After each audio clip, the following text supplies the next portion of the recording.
The broadcast is now starting. All attendees are in listen-only mode.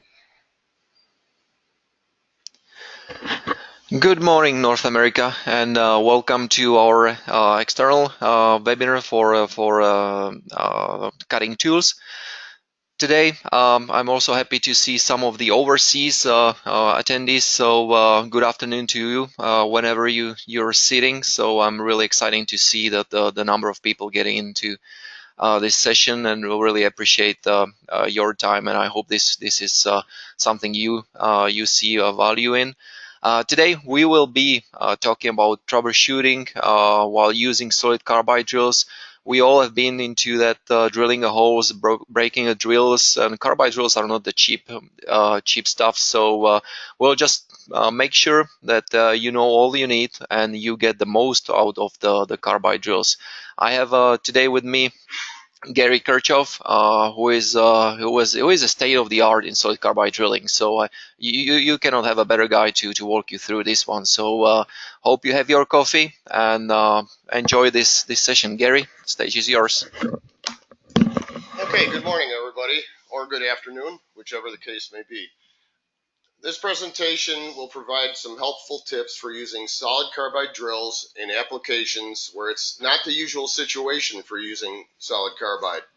While some people would make the switch down to cobalt or HSS drills when encountering these situations, sometimes you can stay with carbide drills to maintain optimal productivity, but you'll need to make some adjustments to the running parameters.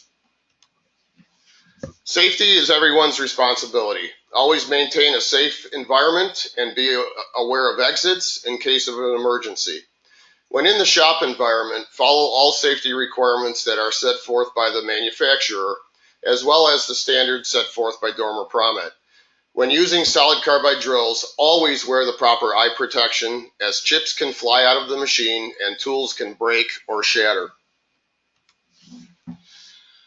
We should always follow the production planning process as outlined here. The drilling tool selection procedure will follow this process and will include these 5 steps. Number 1, analyze the component you will be drilling. Number 2, choose the proper machine. Number 3, choose the right tool for the job. Number 4, apply the proper running parameters, coolant, etc. And number 5, troubleshoot and analyze the tool failure in order to optimize the operation. Today we will focus on step 1, analyzing the component, step 4, applying the tools, and step 5, troubleshooting. Of course, we are making the assumption that we already have a machine that is capable of running these tools at the proper parameters, step 2, and we know we will be using solid carbide drills, step 3, for this exercise. Stay tuned for future training webinars, as tool selection is a big topic on its own that could easily fill an entire training session by itself. The first part of this process is to analyze the component or workpiece. This includes a good understanding of what you are working with and what requirements you need to achieve in order to produce a good whole. First, you look at the various aspects of the material you are drilling. We classify materials in 2 different ways. AMG is application material groups, mostly used today for round tool selection, or ISO material classifications, currently used mostly for indexable tool selections. In analyzing the component, you must consider the machinability of the material, how the chips will form, and the hardness of the material. You also have to analyze the specifications of the holes you are drilling.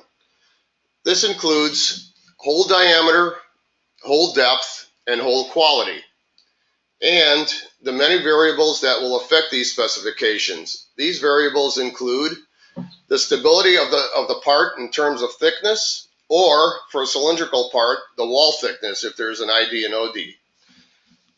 The reach required, how far the drill must stick out of the holder. Good fixturing, this is a must for successful carbide drilling. And is the drill rotating or is the part rotating? In analyzing the component, you must consider the surface the drill will contact and how the drill enters the workpiece. One of the variables you will deal with from time to time is drilling on inclined surfaces. Using a solid carbide drill, there are some rules to follow to avoid drill breakage.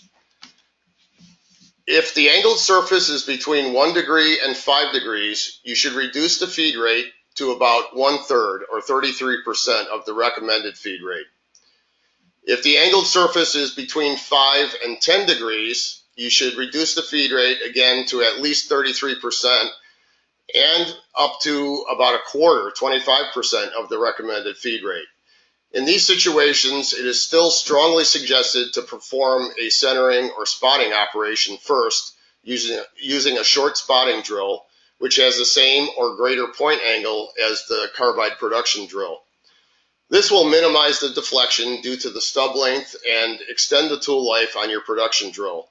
You should still reduce the feed rate on the spotting drill the same as you would if you were using the production drill because of the way it will contact the workpiece.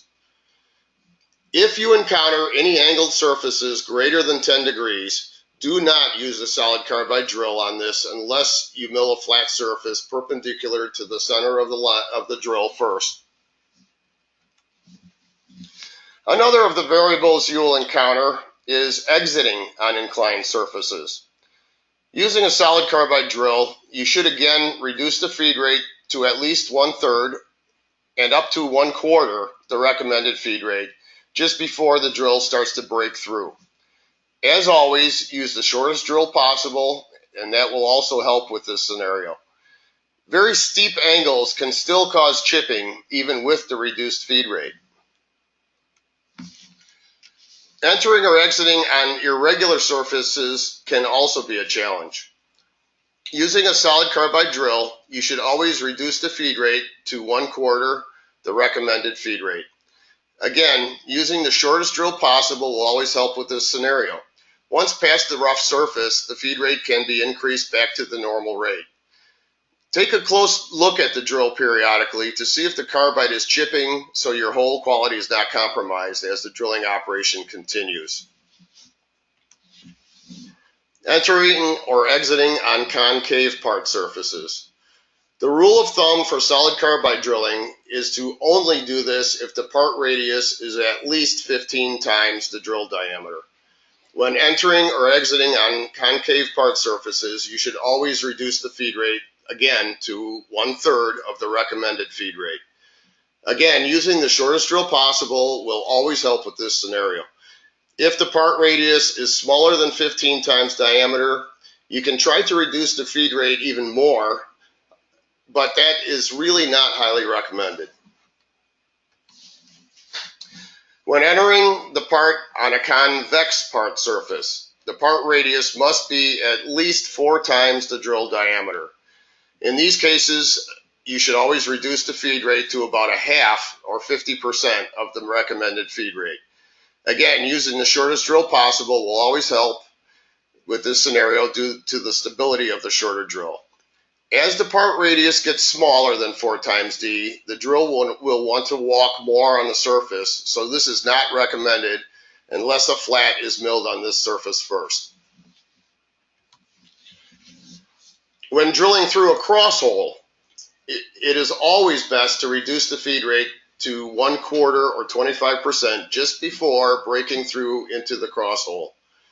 You should continue with this reduced feed rate all the way until you are completely through the cross hole. Once back at the full diameter past the cross hole, the feed rate can be brought back up to the recommended feed rate. When drilling stacked plates, it is often not necessary to reduce the feed rate if the plates are clamped tightly together and the gaps are eliminated. If small gaps remain between the plates, industrial paper shim stock can be used between plates to level out the irregularities and dampen vibrations. If gaps are present, this can cause drill breakage when a slug is pushed out at the exit and it becomes lodged between the plates. In these cases, the slug stays at the front of the drill and rotates with the drill as the drill feeds forward. This slug will push against the next plate and spin, preventing the drill to cut. When the drill continues to feed without cutting, this causes the drill to break because it is no longer cutting any material. Of course, if the gaps are large enough to allow the slug to eject out of the way, this can also be successful. Spacers can be used between plates to increase the gap size, which can allow the slug to eject properly. It is never a good idea to use a 2-flute solid carbide drill for coring operations. In this case, the chisel of the drill is not doing any of the work and no chip breaking will take place. The chips created will be long stringers which can wrap around the drill body or get clogged in the flutes, causing drill breakage or damage to the part. Use of a core drill or a solid carbide 3-flute drill is always recommended in cases like this. So we will be skipping these steps today because we already have determined the machine to be adequate and the tools being used are solid carbide drills. We have also determined the proper running parameters based on the material with adjustments as necessary according to the previous slides. As I said earlier, tool selection will come up as a topic for the future. So, on to troubleshooting and failure modes for solid carbide drills. Number 1, built-up edge. This is a common problem when drilling softer steels, non-ferrous materials, and stainless steels. Listed here are some of the causes for built-up edge. Cutting speed and edge temperature is too low. Negative land on the cutting edge is too large. No coating. Percentage of oil in the cutting fluid or concentration of synthetic fluid is too low. And the solutions for this can be to increase your cutting speed or use external cutting fluid. Use sharper cutting edge geometry. Use a coated drill to increase the lubricity and increase the percentage of oil in the cutting fluid or increase the synthetic percentage. Chipping on the cutting edge corners. Here are some of the causes. Unstable fixturing, runout is too large, intermittent cutting, insufficient cutting fluid, which causes thermal cracking, unstable tool holding. Some of the solutions for this: check your fixture, check the radial runout. It has to be less than 0.0004, 0.0004 of an inch TIR with solid carbide drills. Any more than that should be corrected with a more accurate holder or a new collet. You can lower the feed rate, you can check your cutting fluid supply, and you can check your tool holder. This PDF presentation is attached so you can use it as future reference tool for troubleshooting and analyzing the component. All these different causes and solutions, it's impossible to remember all that. So this should serve as a nice tool for going back to refer to these different situations. Excessive wear on the cutting edges. Check your running parameters to be sure the drill is operating at recommended speeds and feeds. One of the causes for this is cutting speed is too high, the feed rate could be too low, the surface is too soft, or there is a definite lack of cutting fluid. Some of the solutions would be to lower the cutting speed, increase the feed rate, add a coating to increase the surface hardness on the tool, and check for proper cutting fluid supply. Chipping on the cutting edges. The most common cause for chipping is bad fixturing or extremely hard workpiece materials. Some of the causes: unstable conditions, maximum allowed wear is exceeded, in other words, you've let the drill go too long, surface is too hard. Solutions: check your setup, replace the drill sooner. Always have a replacement plan where you're pulling that drill prior to the total failure of the drill. Try a different coating or try a different geometry. Excessive wear on the circular lands. Start by rechecking the runout at the drill point. This can sometimes change as the cutting forces change during the operation. Remember, again, any runout in excess of 0.0004 TIR is too much. So, as I said, the cause, your TIR is too large, your cutting fluid mixture is too weak, the cutting speed is too high, or the material is just very abrasive. Solutions: check the radial runout again. Use neat oil or a stronger percentage of the emulsion coolant. Lower the cutting speed or add or change coatings to increase the surface hardness on the tool. Excessive wear on the chisel edge. Most often, the cutting speed is too low or the feed is too high. Chisel edge could also be too small in these cases. Some of the solutions: you can increase your cutting speed, you can lower your feed rate, and you can check the dimensions on the tool, make sure the tool is made to spec. Plastic deformation. This is normally caused by too much heat building up at the cutting edges. As we've said over and over in our webinars, the speed causes heat, and heat will kill your tool. So some of the causes: again, cutting speed or feed rate is too high, not enough cutting fluid supply, or lack of surface hardness on the tool. Solution: lower the cutting speed or the feed, increase cutting fluid pressure and volume, use a better coating or add a coating if the drill is uncoated. Drill breakage, also known as catastrophic failure. Letting any of the problems mentioned go too long without being corrected can result in drill breakage. This can be caused by ignoring any or one of these causes, or a combination of two or more of these causes. Causes, again: insufficient clamping, the workpiece is moving, unstable cutting conditions, insufficient spindle power, chip packing, your feed rate is too high, or just excessive wear. You've let the tool run too long. Solutions: stabilize the workpiece and the drill, improve the clamping, check your cutting data, check the machine, adjust your cutting data and fluid supply, lower the feed, and check the wear more frequently. Thermal cracking. If the coolant is sputtering, the temperature of the drill can go way up, and a splash of coolant will quench the carbide, causing cracks. I like to relate this to letting a piece of glass heat up red hot and then dipping it in water. It's gonna crack and it's gonna break. So some of your causes, again, this is one of your causes. The only cause is inconsistent cutting fluid. Your solution: check your cutting fluid supply. Fill the cutting fluid tank so you don't get the sputtering when it starts to suck air. Clean the sludge from the tank and the coolant lines. Sometimes the sludge will get into the coolant lines and you'll get intermittent coolant delivery.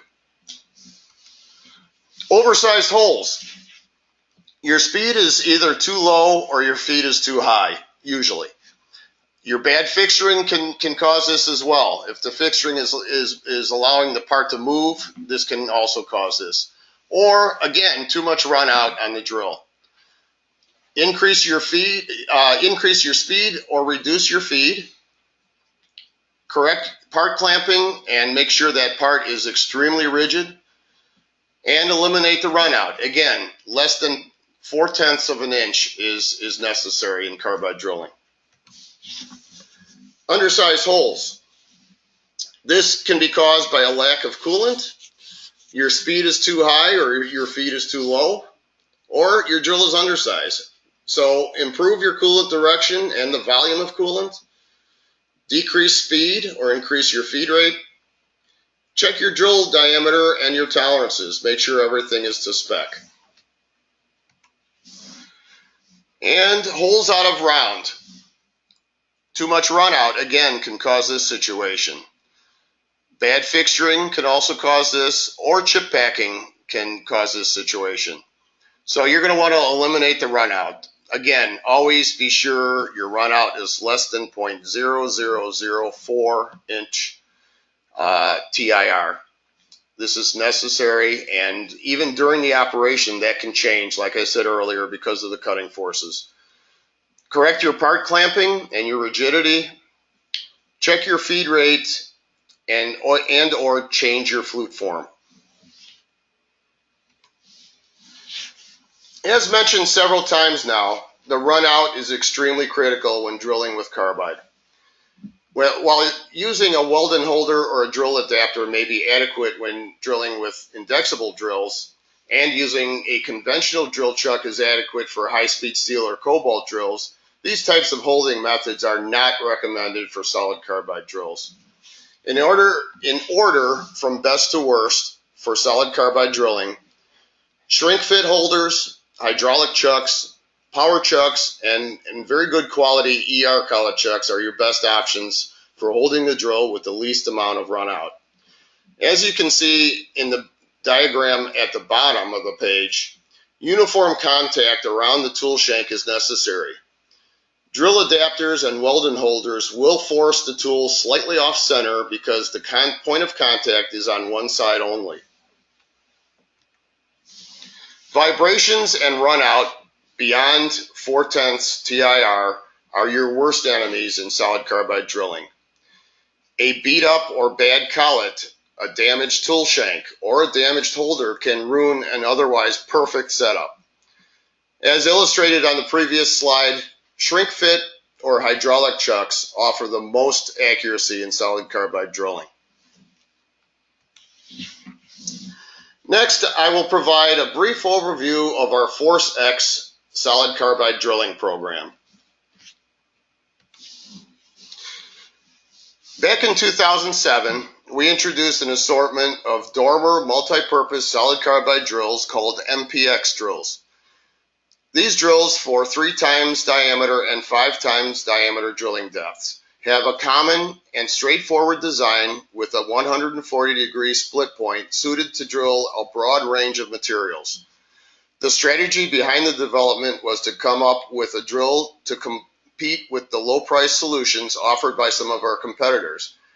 In 2015, the range was expanded by adding the R459, which was developed as a high-performance solid carbide solution for 8 times D deep hole drilling.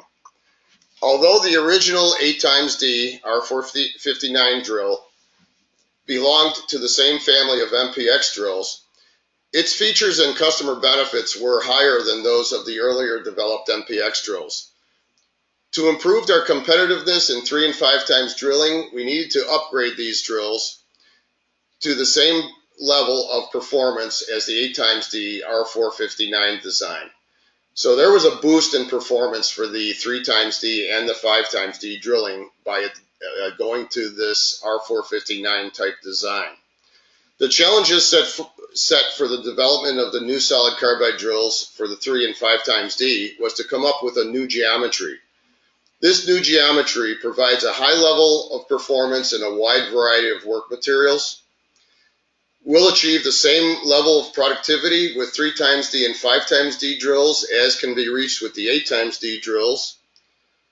Ensures a reliable drilling process with consistent forces along the full drilling depth capacity of each drill. And will also perform well in light-duty machines due to the reduced cutting forces. With the Force X introduction, our assortment of solid carbide drills will cover a diameter range of 3 mm to 20 mm for the 3 and 5 times depths, and 3 mm to 16 mm for the 8 times D depths. We also have the fractional wire and letter sizes in 3 and 5 times D, which I'll get into in a few minutes. To emphasize the higher performance levels, the newly designed product family was rebranded as Force X, a new range of versatile solid carbide drills designed to provide an excellent level of performance with outstanding economy. Along with this design change, we are expanding the 3 and 5 times D ranges to include the wire gauge and the letter sizes. Force X R457 and R458 drills. R457 cool it through design and R458 solid construction are solid carbide drills for drilling depths up to 3 times diameter in a broad range of materials. The size ranges are from 3 mm to 20 mm in our metric sizes. 1/8 inch to 3/4 inch in our fractional sizes, wire gauge sizes from number 1 to number 30, and letter sizes from A through Z. The features and benefits of this whole family are micrograin carbide. This provides an excellent combination of hardness and toughness suited for high performance drilling in a broad range of materials, resulting in high wear resistance and longer tool life. We have a multi-layer TiALN coating, which improves the cutting edge stability and outstanding wear protection, retaining high hardness at high temperatures, prolongs tool life, and increases productivity. Our patented CTW, continuously thinned web flute construction, provides a very strong web design, helping to reduce the drilling forces with high feed, and ensures good chip control and improved process security. As an additional feature, the CTW also allows for easy regrinding. Our edge preparation, it's a consistent edge prep which protects the cutting edges and prevents premature chipping and flaking. This, in combination with the special point geometry and the CTW flute, ensures precise centering and low thrust forces. And through coolant for better chip evacuation and long tool life on the R457 series. Force X R453 and R454 drills. R453, which is coolant through, and R54, which is solid construction, are solid carbide drills for drilling depths up to 5 times diameter, again in a broad range of materials. Again, the sizes range from 3mm to 20mm, 1/8 to 3/4, wire gauge from number 1 to number 30, and letter sizes from A through Z. Features and benefits, again, include the micrograin carbide, multi-layer coating, CTW flute construction, edge preparation, and the through coolant design for the R453 series. Force X R459 drills. The R459 is a solid carbide drill with through coolant only for drilling depths up to 8 times diameter, again in a broad range of materials. On this range, the sizes are metric and fractional only, from 3 to 16mm metric and from 1/8 to 5/8 fractional. Again, we feature the micrograin carbide, the multi-layer TiALN coating, the CTW flute construction, the special edge preparation, and through coolant on this entire series. This concludes our third external webinar for 2018, Solid Carbide Drill, Troubleshooting, and Dormer Force X Drills. Join us again next month for our continuing series of external training webinars. Thank you and have a great weekend. Thank you, Gary. As let's see, we have any questions here. We got yes. So there is a question. What increments do the metric drills commonly come in? It varies. Sometimes it'll be every 0.1 millimeter. Sometimes there'll be some other sizes in between. So you really have to check the offering. There are different types will have different requirements based on our market needs. Is a packing cycle ever recommended with carbide drills? No. With the Force X drills, and for that matter the MPX drills, the packing is not recommended. It will force the drill to sometimes work hard in the material, and it can lodge chips in the bottom of the hole. Good. That was so far the questions we received. If you have any other questions, you can post it now or later to our mailbox. You will receive we will have the troubleshooting guide, as Gary said, available on our website, www.dormerpromet.com, or delivered through your emails you use for registering. One thing to mention, all our previous videos are available on either our website in our knowledge base session or on Dormer Promet YouTube channel. Next session, looking forward to see you again or talk to you again in about 1 month from now, last Friday in April. There is no need for you guys to register again because your registration is available still and valid. So you will receive the reminder, and the agenda or a flyer will come out on our website the next week, and also through the socials, Facebook and LinkedIn, as you're following us. So thank you for your time. Hope this was valuable, and yeah, enjoy a lovely weekend wherever you are. Talk to you next time. Bye.